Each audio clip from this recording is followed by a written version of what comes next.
मी सौ वैशाली विनोद पाटील, प्रभाकर पाटील एज्युकेशन सोसायटीची माध्यमिक शाळा वायसे तेथे गेली 17 वर्ष मुख्यापिका म्हणून काम करते।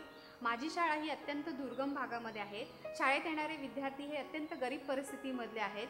त्याच्यामध्ये आदिवासी विद्यार्थ्यांचा समावेश आहे, त्याचप्रमाणे माथाडी कामगारांची मुलं आहेत, त्याचप्रमाणे कॉरिअर काम करणाऱ्या पालकांची मुलं आहेत। ह्या सर्व गरीब परिस्थितीतल्या विद्यार्थ्यांचा समावेश आहे। या शाळेत येणाऱ्या विद्यार्थ्यांकडे शाळेसाठी लागणाऱ्या ज्या शालोपयोगी वस्तू आहेत, उदाहरणार्थ झालं तर दप्तर, ड्रेस, शालेय वह्या, पुस्तकं हे त्यांच्याकडे नसतात। त्याच्यामुळे ही विद्यार्थी शाळेत यायला मागत नाही आहेत। पण आमच्या शाळेतील शिक्षकांच्या अथक प्रयत्नाने ते शाळेच्या मुख्य प्रवाहामध्ये आणण्याचा आम्ही प्रयत्न केलेला आहे।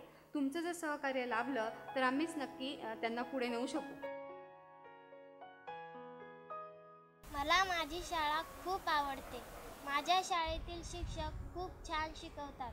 मला माझ्या शाळेचे नाव उज्ज्वल करायचे आहे व माझ्या आईवडिलांचे स्वप्न पूर्ण करायचे आहे आणि मला खूप शिकून शिक्षिका व्हायचे आहे।